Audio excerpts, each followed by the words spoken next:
James. And James is James is one of the earliest books, if not the earliest written book of the New Testament. And so it probably predates the Gospels.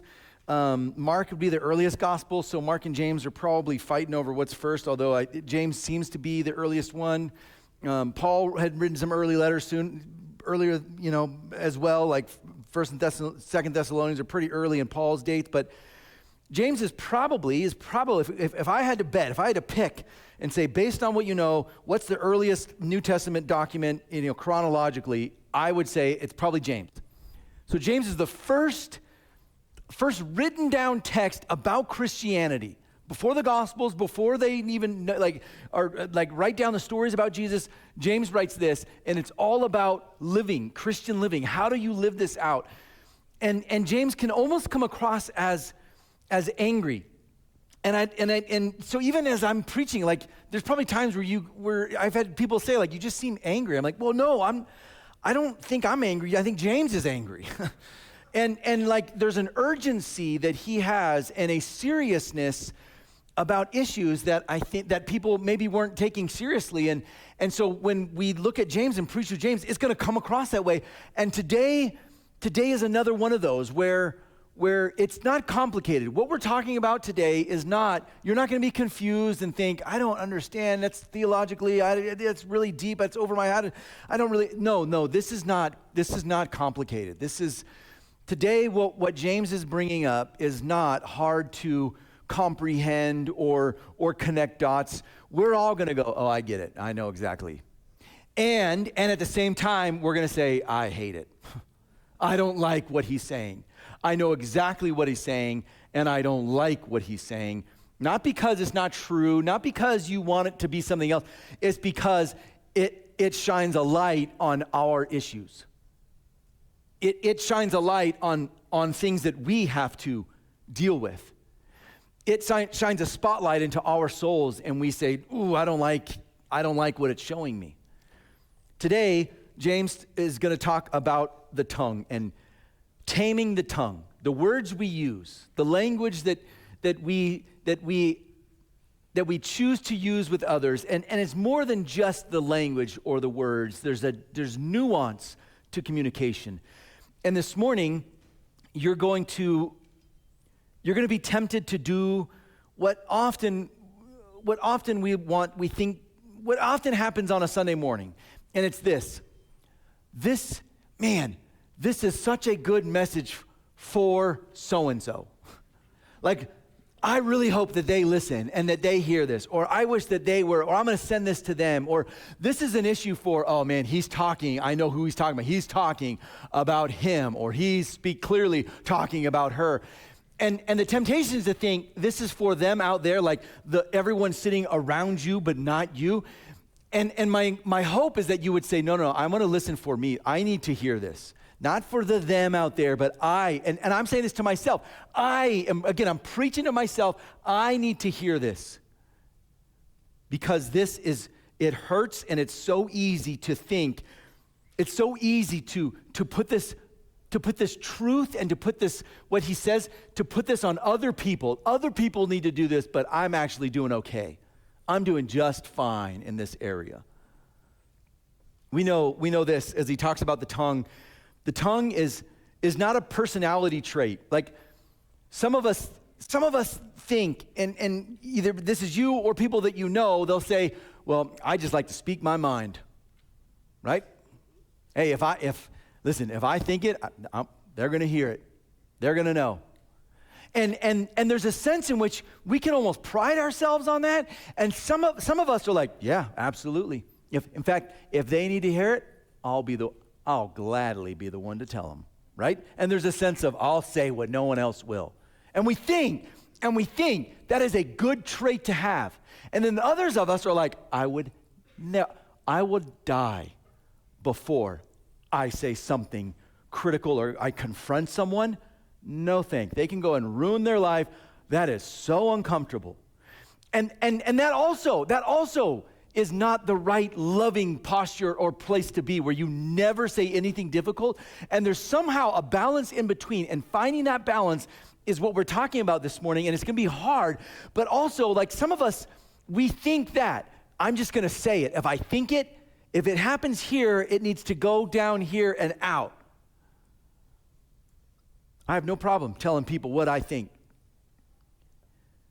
The problem is this, the tongue it's not a personality trait where some people like to talk and others don't. The issue with the tongue is a discipleship one. It's discipline.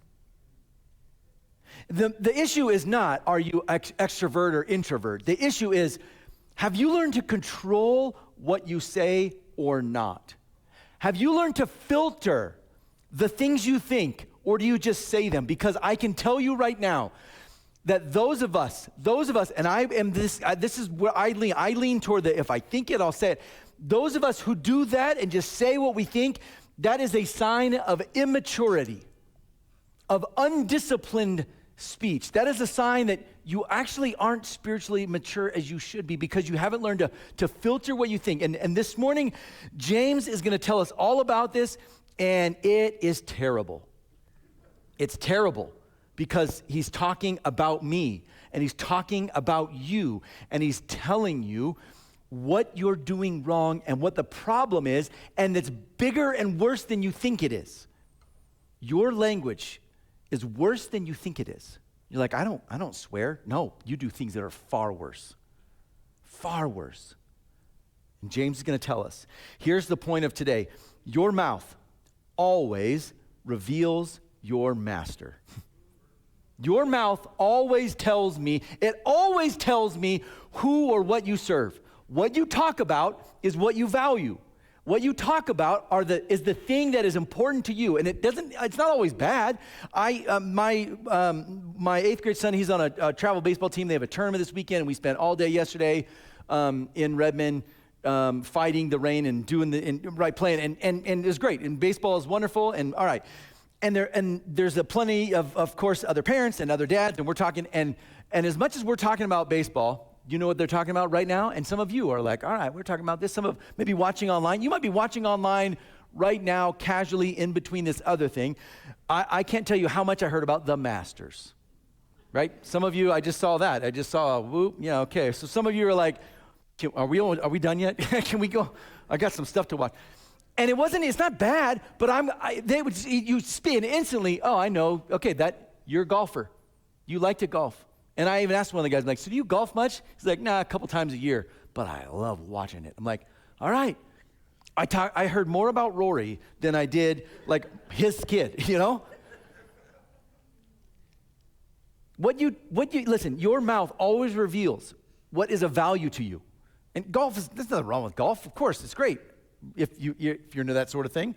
But the point is not, oh, that's bad. How could you do that? The point is, what you talk about tells people what you are about. And here's the thing, okay, ready? If nobody knows you're a Christian, it's not a them problem. If nobody knows you're a follower of Jesus, no one at your work, no one at your school, no one, maybe your family or your neighbors, no one even knows, no one even asks, no one even, like they have no, it's probably because, you might not be talking about it. You might not be letting other people know by how you live and what you say. And when I say talking about it, it isn't like, hey, by the way, I just want you to know I go to church. Okay? I just want you to know how much better I am than you. That's not the point. The point isn't like a one-up them. The point is to be living out your faith in such a way that people go, you're different. You are different. Not even that you always say Jesus, Jesus, Jesus, but that you speak differently, you act differently, you treat people different. Like there's something different. And all right. Your mouth always reveals your master. Here's what we're going to see. James is going to start off, and he's going to start off easy, and then it's going to get worse and worse and worse and harder. And it's by the end, you're like, all right, I got it, James. I got it. All right, let's move on. Here's what we see. The first thing he says is that words carry weight, so don't treat leadership lightly. He's going to begin with leaders, and the temptation is to think those who teach, specifically he's mentioned teachers, they think, well, I'm not a teacher. I don't get up and preach, so this doesn't apply to me. You just read right over it. Here's what he says. James chapter 3, verse 1. Not many of you should become teachers, my fellow believers, because you know that we who teach will be judged more strictly. I read that verse probably different than you. I have a pastor friend of mine, a mentor, and I just spent some time with him in San Diego, and I'm talking about James and how like I'm going through it, and now we're going to take our church through it. And I said, man, James chapter 3 is coming up, and he goes, I hate James chapter 3. Oh, and I get it, with like tongue in cheek. I know what he's saying. He goes, that first verse is a doozy. He's like, because I believe it, that we're going to be held account to what we say. Not many of you should be teachers. Why? Because it's hard? No, although it is. Is because there's a lot of responsibility? No, that's not why, though there is. It's because, ready? God's going to judge you worse. He's going to judge you harder. Whoa. But I'm just saying words. Listen, what is language? It's noise. I'm making noise. And if I make noise in a wrong way or make the wrong noise or with the wrong intent, bam, I'm judged. Whoa, it's just noise. It's just a tongue making sounds. And yet, he says, hey, you shouldn't want to become teachers. Now, I don't think he's just talking about like the pastor at the church, because we have plenty of teachers in this church. We have people teaching right now in kids ministry, and they are teaching our kids who and who Jesus is and what he wants. Like that is a high calling, and it should be taken seriously. You don't just go into kids ministry and like, I just like making crafts. Hey, that's great, but you are instructing and informing the faith of the next generation, of which my kid is like. I have a daughter in there right now. I have trusted you, whoever you are, with instructing and like teaching my kid. and like youth leaders, small group leaders, man, you are investing in middle school and high school students. You are teaching them. This applies to you. Women's Bible study leaders, men's Bible study leaders, guess what? This applies to you. That all right, I'm in a role of instruction. I need to take this seriously. You're a small group leader. You one of your small groups in your house or someone else's house. I got to take this seriously. Not because this is a place of like personal elevation, but because James says we shouldn't. Not everyone should be in this role. Because why? It's hard? No, because you're not made up that way. Because you don't have the right, like you're not a right fit. No, although that might be true. It's because, hey, listen, you're actually going to get a stricter judgment. God's going to hold you to the count, to the words that you say. Whoa, okay. Now, if we stop there, that's enough. But James gives us a little bit of grace, and he knows that is a high bar. And he says the very next thing, now, we all stumble in many ways. It's like, listen, I get it. We will not be perfect. You will not be perfect. As a teacher, you will say things and do things and teach things that you're like, oh man, I've changed my mind on that, or that's probably a little harsh. Or there's things that, like, even as as someone who teaches, oh man, like I probably shouldn't have said that, or said it that way, or that didn't come across the right way. And the goal is not, you said that, kick them out, get them out of the church. How could they? You made one statement that was a little like gray area, or I didn't like the way that you said that. He says, listen, guys, we all stumble in many ways. Listen, there's grace here. There's an understanding that the bar of perfection will not be met, because no one can ever be perfect. And all you have to do to know that, all you have to do to understand you cannot be perfect, just go be put in a place where you teach and just see what people say about you. And just feel that. Just feel the level, and like, man, can't people be a little gracious? That would be nice. But we are really good at setting a high bar for others and then wanting grace for ourselves. We're great at it. Here's what he says. He continues, we all stumble in many ways. And then he says this, listen, The bar is not perfection. We cannot be perfect. We won't be perfect. And yet, he says, anyone who is never at fault in what they say is perfect, able to keep their whole body in check. He says, we all stumble in many ways, but if you can control your tongue, you can actually get to the point where you control your whole life. If you can control the language, if you can control this, like the smallest part of you, if you can control this thing, you can actually get to a point where you can control your life. You can get to that point. Here's the problem that he's going to tell us. Nobody can control that stinking tongue. If you could control it, if you could tame it, you could actually get to a point where you're close to perfect. And then he's going to continue going, unfortunately, none of you can do it. None of us can tame the tongue. None of us have the ability to always say the right thing. Not many of you should be teachers because you're going to be held to a stricter judgment. Teaching is not this. Teaching is not, I just want to share my thoughts. Teaching is not, well, I just have a perspective that I want other people to hear. Can I tell you something? I'm going to hurt your feelings right now. Ready? Nobody cares what you think. We care what we think. You care what you think. And if they agree with what you think, they're a great teacher. And if they disagree, there's something wrong with them. Listen, teaching is not, like I get plenty of people who and if this is you, I don't mean to offend, but I am going to say it. You offer your services here at this church to come and preach on a Sunday to share what you think. And I thank you for your gracious offer, but I decline. And so many times people just say, the church needs to hear, and they have this thing, and it's often like a really like specific theological point that all of you need to believe.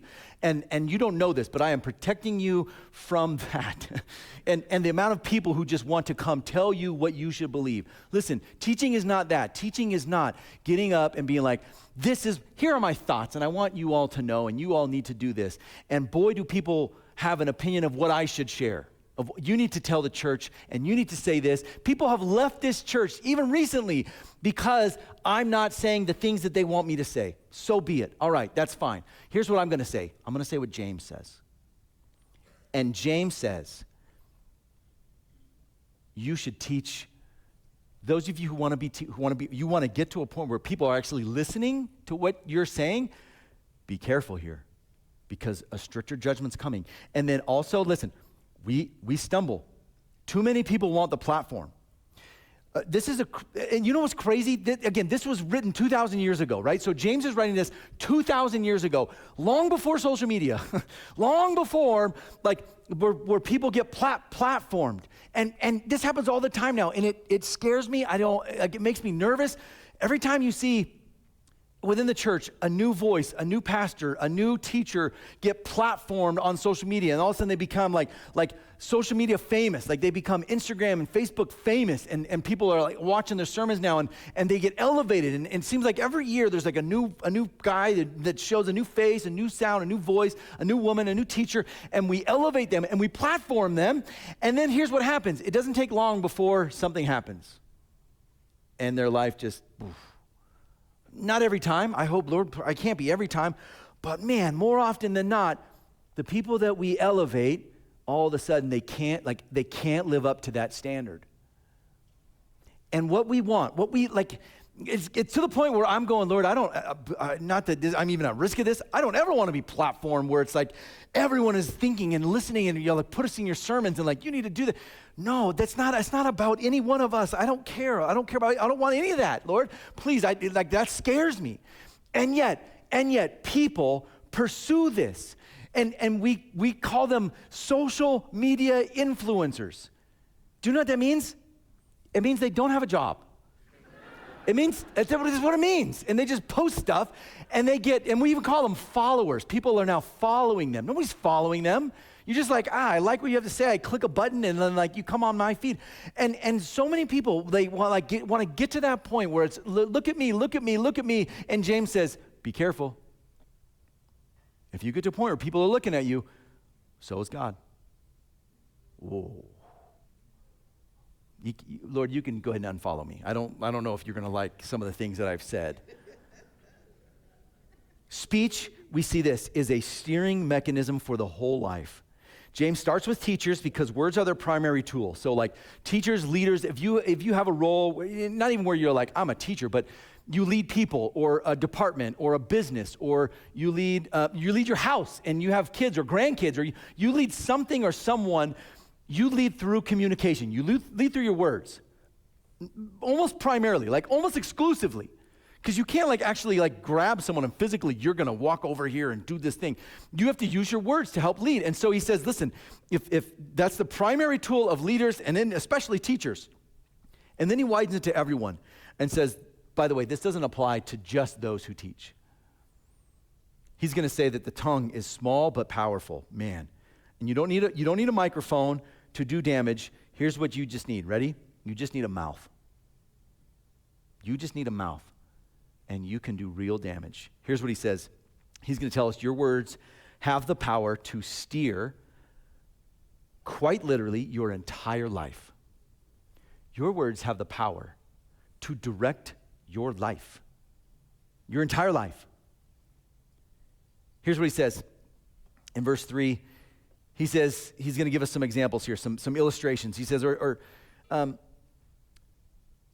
3, when we put bits in the mouths of horses to make them obey us, we can turn the whole animal. That we put a little piece in their mouth, these large animals, and we can make them go wherever we want. Wherever we want. Or take ships as an example. Although they are so large and are driven by strong winds, they are steered by a very small rudder wherever the pilot wants it to go. The smallest piece. Likewise, he's going to say now let's talk about the tongue. The tongue is a small part of the body, but it makes great boasts. It is honestly, of the parts of your body, like if you were to measure the size of your tongue compared to the rest of your body, it's just this little thing. It's kind of gross, actually. Just look at your neighbor's tongue right now, and you'll realize that's disgusting. And yet, he says, it makes great boasts. Consider what a great forest is set on fire by a small spark. Yet that gross little thing in your mouth, the tongue is also a fire. Look at this. A world of evil among the parts of the body. In your body, the most amount of evil is contained in that tongue. That's crazy. It's a world of evil contained in this muscle thing. He says, it corrupts the whole body, sets the whole course of one's life on fire, and is it itself set on fire by hell. James, tell us what you really think. He's going, the tongue, though it's the small, tiny part of your body that people barely ever see. No one really let me see your tongue. What? No, that's weird, right? And yet it controls your life, and it can set your life on fire. He says it itself is set on fire by hell. Whoa, James. He's telling us this: don't underestimate what seems small. The tongue is tiny, yet it steers direction, and it can control the direction of your life. Your tongue can change the direction of your family. Whoa. That tongue in your mouth can control the direction of your entire family. That tongue in your mouth can control the direction of your kids or your grandkids. That tongue has the power, your words have the power to quite literally change people's lives for the better or the worse. This muscle that just makes noises. It just makes sounds. And yet it can control lives. Your tongue, it can change the direction of friendships, of relationships. It can change the direction of churches. The tongue can change the direction and the course of history. Think of it changes nations. It has changed our world. Like the world is different because of, ready? Certain speeches that people gave. In fact, we know them. Some of them are famous and they're well known and they're taught in schools. Here's this famous speech given by a president or by MLK, like I have a dream. Like, do you know what that was? Do you know what he accomplished? Do you know what he actually did? He did nothing. Now, please don't put that soundbite online. What I'm saying is this. He didn't physically go do anything. He gave a speech. He made noises, but that changed the world. Like the power in the tongue, right? The power of his speech was far greater than any army, than any military, than a police force, than even the laws of the land that changed, that you could point to because of a speech. Are you kidding me? The amount of power in our tongue is incredible, and we don't realize it. We certainly don't utilize it as we should and as we could. And he says this, that the tongue, though small, it can set a forest fire. Like it can set your whole life on fire. It can change the whole course of your life, and in itself is set on fire by hell. Here's what he's saying, that it's a world of evil, that the tongue is a whole ecosystem of sin. I want you to think about this, that your tongue has caused and produced more sin. You've committed more sin in your life because of your tongue than anything else in your life. That's crazy. It's why Jesus is like, hey, you might want to think about cutting that thing out. Your tongue, think about this. Your tongue has caused slander. You have lied with your tongue. You have manipulated people with your words. You've flattered people to get your way. You've gossiped, certainly. You've talked about people behind their back. It's responsible for rage. Do you know what rage is? Loud words. You say them louder with an angry tone. It's condemned people. It's distorted things. You've deceived people, all with that stinking tongue in your mouth. Whoa. When James says it's a world of evil, he means it. Like quite literally. If you could do this, if you could say, Lord, put in front of me, write down every sin I've committed in my life, it would be a lot. They'd be like, all right, he's going to run out of paper. Like there's a lot. And if you could do this somehow and then say, Lord, can you just show me how much of this has been committed by my tongue? How much of this is caused by my words? What, 80%? Is it 80%? Maybe more, maybe 90%? Of the things and the issues and the struggles and the how you've hurt people and people that have hurt you has been by words. Communication is what they said. This thing is a world of evil, like he says, and it can set up people's lives on fire, and it itself is set on fire by hell. Whoa. He uses the same word that Jesus does. The Greek word is Gehenna. It's a specific word. When you think of hell, like your perception of hell is probably not accurate. Your perception of hell, and most of our perception of hell is based on Dante's Inferno, like the certain layers of hell, and you go, and it's like this place, and it is a place. But the word Gehenna is a representation of what this place is like. And so we don't have a good word for it, as we just translate it as hell. And Gehenna, like the actual word that was used for hell is this. It literally means the Hinnom Valley, the Valley of Hinnom. Gehenna. And that's quite literally the Greek word for hell. And it's this specific place in Jerusalem. Outside of Jerusalem, there's this valley, and it's where they put all the trash. It was literally like the trash spot. And it was always on fire because they would burn trash. Think of it like this. It's not landfill. Like you go to not landfill, like, oh, what's over there? Just trash. It's the dump. Now imagine, like they don't bury it. They just burn it. It's always on fire. And he says, this place, always, literally, all the trash goes there, and they burn it, and they bury bodies there. Like it's like the worst of the worst. Like you don't want to go there. The only reason you go there is to get rid of all your stuff and then get out. And he says, that's hell. Trash always on fire. That's what this place is like. That's what this place will be like. But not only is it a place later in the afterlife, not as an actual physical place, but he says that this place has influence in our lives today, now. It comes with it's not just a physical place that people go to, but it's also, it represents an entire mentality, an entire ethic system in which everything's upside down. It represents an entire mindset.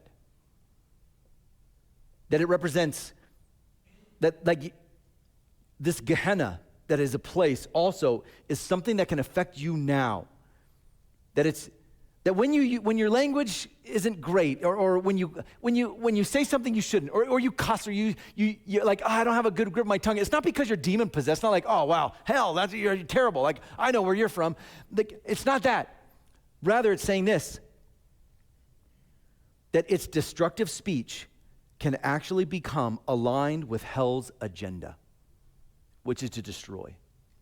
Your tongue can line up, listen to this, with the devil's agenda. Listen to me. You can do his work for him. Whoa. From this stinking tongue. Your tongue can cause division and accusation and shame and destruction and destroy all of the things that he wants. He's like, you're doing a better job than I am. I don't even need to do anything. Thank you. Thank you for your work. Thank you for servicing and the works of service you put in for my kingdom hell. That's what James says. The tongue, it can set a whole life on fire, and it itself is set on fire by hell. Here's what it looks like. It looks like this. We are good at this. Listen, church, I'm calling you out. And when I say that, I'm calling myself out, by the way. I'm speaking to myself, and it applies to you. We do this all the time. As good as you think you are, as good of a Christian as you think you are, as mature and spiritually mature as you believe you are, more than everyone else, I'm telling you, you fail at this. Here's what we do. Ready? We do this all the time. All the time. And I probably maybe hear more than you because just the natural of the position of my work and like how it works. Like, we do this. You guys are terrible at gossip. I say you guys, I'm including myself. We are terrible at gossip. And we say, no, I don't gossip. I don't gossip. And we hate gossip. We hate gossip when it's about us. If someone is talking about us behind our back, like, how could they do that?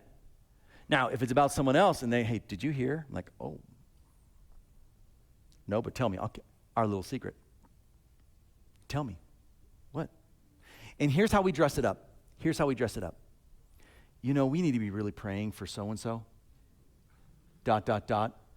Move right into gossip. It's a prayer request so we can share it. Thank you for that laugh. I appreciate that. We need to be praying for, and then you just move into, because I heard that.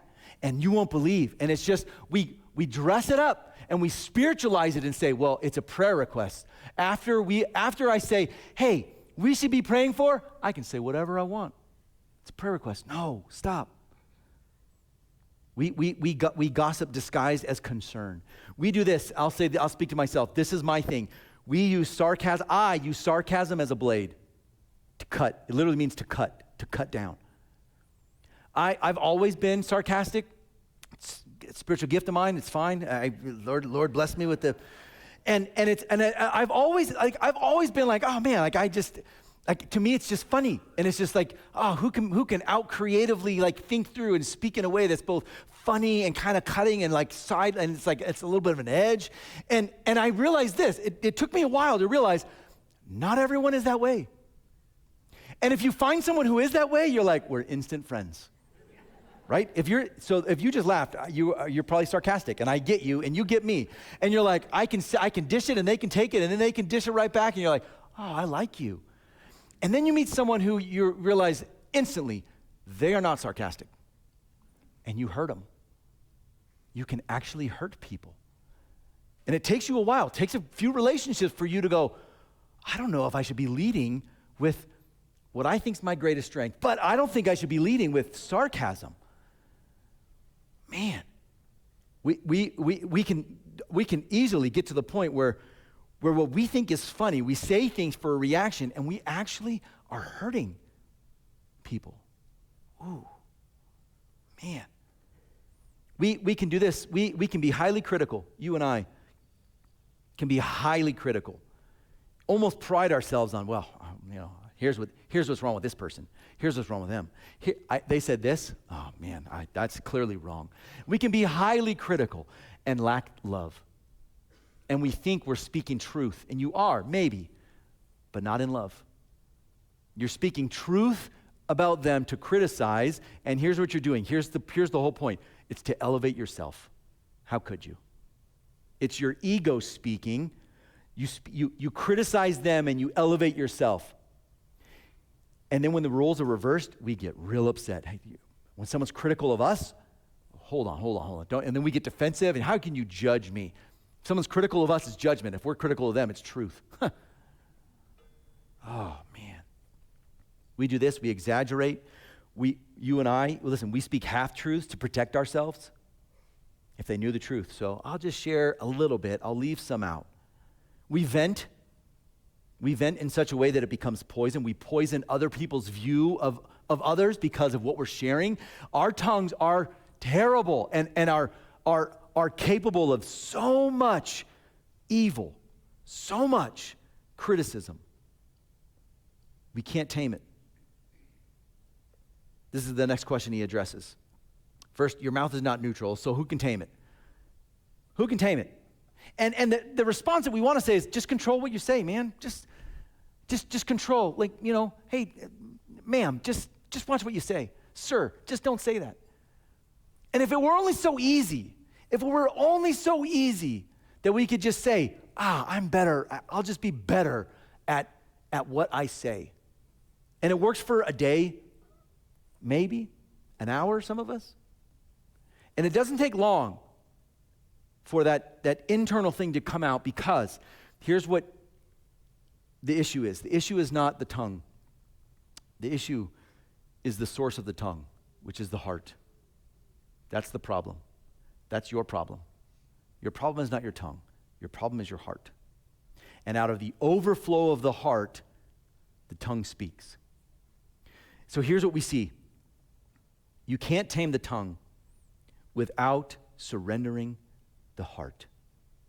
You cannot tame your tongue. You cannot control your language. You cannot control your speech. You cannot get to a point where you say, I'm trying to be as mature spiritually and relationally as I can by controlling what I say, by not just filtering what I say, but at times learning I probably should withhold what I think right now. Maturity and love might even be, I don't think I share this right now. I think I hold on to this. And then there may be times where love says, I think I have to stare now. I think I actually have to confront. And wisdom is knowing where you are in that, like where you, in the moment, which one is the right one. Self-control alone is insufficient, because you can do it for a while. You can control your speech for a while. You do it every day. Every day you control your speech. Every day you're perfect. We call it sleep. When you're not talking, you are doing everything well. Good job. And then you wake up. It's a new day. And depending what happens, some of you this morning, I am not naive enough to think that everyone came in here perfectly and in great relationship. That on the drive here, there may have been some, we'll call it passionate conversation. You may call it fighting. Like, it doesn't take much, especially with our loved ones. And man, it is so hard to try to control it every day is overwhelming, because the issue is not the tongue, the issue is the heart. Here's what he says in verse 7.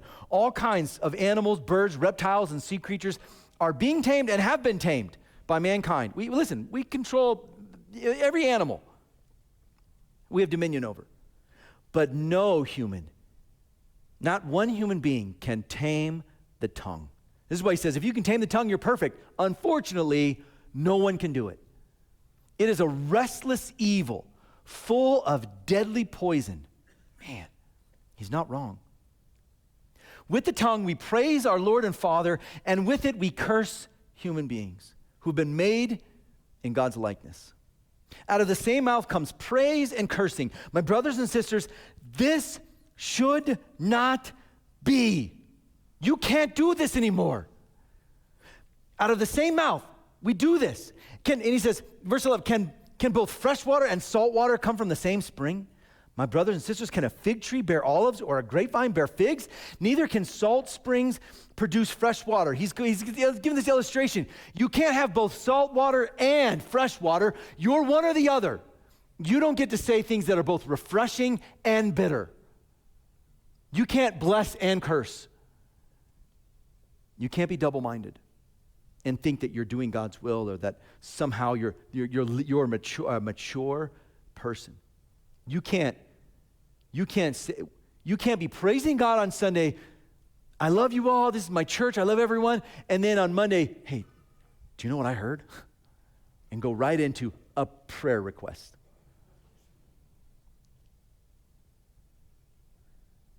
He gives these illustrations, fresh water and salt water and figs, and he says, this doesn't work. Your mouth reveals what rules your heart. And holiness in speech is not achieved by trying harder. It's by a deeper dependence on the Lord. It's a transformed heart. And listen, as much bad news as this is, as much bad news where you're going like, all right, James, like that's a lot of responsibility you just put on that's a lot of blame you put on my tongue. The opposite is also true. That your words are more powerful for life than you realize. That not only are they, is your tongue poison, your tongue can be life-giving to people. And in fact, it doesn't take much. Your tongue is so powerful. In fact, I bet you remember things your parents told you when you were a kid. And it's probably not the good things. You probably remember from when you were a child the hurtful things either your parents or other people, maybe friends around you. One of my earliest memories, I didn't share this last service, so you consider yourself blessed. One of my earliest memories was in kindergarten, and I was playing on a field, and we're by a backstop. Why am I sharing this? All right, and don't laugh, by the way, you're not allowed to. And I remember the first name I was ever called, Chunky Cheeks. I said, Chunky Cheeks. I'm not, 4 decades later, I think about it every night. No, I'm not. But I remember, like that stuck with me, right? To the point where I'm like, all right, how do I get this down? You remember, you remember things. And then I remember I don't want to share the hurtful, I have plenty of hurtful things that have been said that are in me. And you do too. Things that people have said to you, about you, and it's there. You can't get rid of it. No matter how hard you try, no matter how much you pray, you remember. I remember, I still think about it. You have the ability, listen, you have the ability to do that to people. Listen, this is terrible. You have done that to people. You have said things to them that they can't get rid of. And you did it in a moment where maybe you were upset or angry or you wanted to push back or defend yourself. Whatever the reason, whatever the justification is, it's evil and wrong. And you have cut people and hurt them, and they carry that with them. And we do that to our kids and our grandkids. And you can say things especially to loved ones, and it goes in the ears and it goes right to the heart, and it sticks. It's like Velcro on our soul. We said, why don't you just get over it? It was just a joke. No, that was not a joke. That cut. You told me what you really think about me, and that hurt. Just get over it. Oh, no. That's not their problem. That's a you problem. Just get over it. What's the big deal? I was just joking around. No, you hurt people. Your words can cut deep. And yet, your words can bring life. Listen, it doesn't take much to light people up with your words, like emotionally, where quite literally their face changes. Here's all you have to do. Give them a compliment. One compliment. One compliment to a person. It doesn't even matter what it is. And all of a sudden, it's like, oh my God, oh. You can do this with your kids when you notice something about them, something they did, or you observe something they said or how they treated someone, and you just say, I saw that. That was really cool. I'm really proud of you. Like, that was amazing. Like, good job. And there's a level of, wow, somebody saw that? You can do this with your spouse if you're married? How long has it been since your spouse gave you a compliment? A real compliment. Don't answer that. And don't tell them later. Don't say, well, your pastor said you need to compliment me more, so you need it right now. You better tell me 5 things you love. When was the last time you complimented anyone? Where you can speak life into them. And not just like loved ones, although you should be. Complete strangers. I'm not great at this. Like, my mind doesn't instantly go to like, oh, well, let me see what's great about this person. My mind goes to what's taking so long, and like, can we do this sooner? Or this isn't working for me. That's where my heart naturally goes to. And so you have to autocorrect and be like, all right, man, how can I help compliment people? And so I'm not great at this, but there have been times where in the moment I'm going, you know what? I just want to say what I see right now. And it can be about anyone, about anything, and all of a sudden you see people light up. Like, I've done this in the grocery store, and like, hey, I just noticed your line seems to be much more efficient than everyone else's. Don't tell them I said that. And like, oh, really? Yeah, man. And everyone going through your line seems to have a smile when they leave. Like, that's all because of you. So well done. And they're like, you know what? I'm going to give you employee discount. Well done, sir. Like, you're like, wow, okay. And they just, thank you for that. You filled my cup. And they can go 6 months of working hard because you gave a compliment. Someone gives you a compliment and notices, hey, I saw when you talked to that person, like how you treated them. That was really cool. Good on you.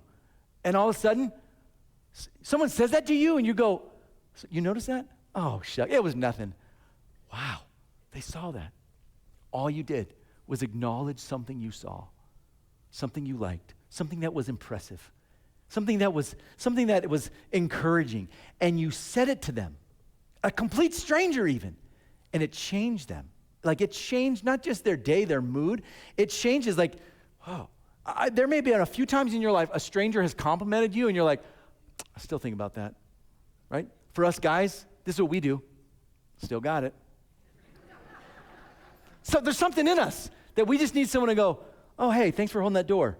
That's a heavy door. You're a big, strong man. Oh, you have no idea. There's something about like a compliment and you just go, oh, gosh, right? Ladies, can I give you marriage advice? Not that you want it. I hear that. Even if you know you can open the jar, just ask him to do it. Be like, oh, honey, I got this. And if he can't, then find a new guy. But just to open it, there's something, guys, you know this, there's something in us that you open the jar and you're like, wasn't even that hard. There's something about being useful and then compliment, like, oh, my big, strong man. You're like, I know you don't mean it, but also, I know you mean it. Like, listen, I'm going to give you homework this week. Okay, I did it for the last service. It's not even my notes. I had other notes, but whatever. It doesn't matter. This is your homework. Ready? And I mean this. And I have a new rule. You can't do it today because the last service, everyone just did it and got it over with. Here's your homework. Ready? You have to compliment one family member and one stranger this week. That's what you have to do. In fact, if you don't do it, I'm going to tell you, you can't come back next week. You find a complete stranger, a grocery store, out on the street, out at a store, a neighbor, or someone that you haven't met, or someone you're walking by, or maybe someone as you're shopping, whatever, and just compliment.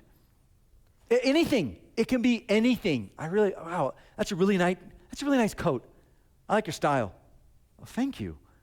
It might not even be a great coat, but it's got holes in it. But they're like, oh, I look great, right? Ladies, how many times have you just wanted someone to just notice your shoes and they said it, you're like, I like this one, they got style. They recognize my style. Guys, I'm telling you, there's something that happens when someone gives, ladies, when someone gives us a compliment, we'll do anything. We'll do anything. Hey, thanks for that. Just say thank you. Oh, you notice that? Oh, you appreciate that?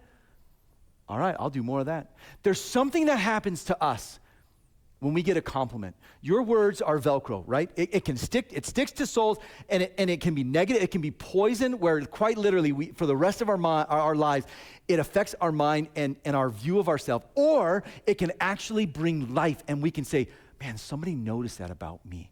How cool. Compliment a stranger, and then compliment a family member, or each of your family members. This week, you have to. You can't come back if you don't. I'm telling you, you have to and just say, hey, I noticed when you had the interaction, I saw how you did that. That was really kind. That was really gracious of you. I really liked when you did that, or how you handled that situation. And not a lot of people would have done it that way. That's really cool. I noticed this about you. And that's it. It doesn't take long, but I'm telling you, like the word, the power in your tongue, the power in your mouth is incredible. And you have a choice. You can use it for ill, for poison, or you can actually give life to people. Whoa. It's your choice. Here's the cool part. That choice is yours for the rest of your life. For the rest of your life, you decide how you talk to people. It starts with this week, right? Your mouth reveals who your master is. So, start using it as it was intended to be used. Would you do this? Would you stand with me? I'm going to pray for us, and we're going to worship here.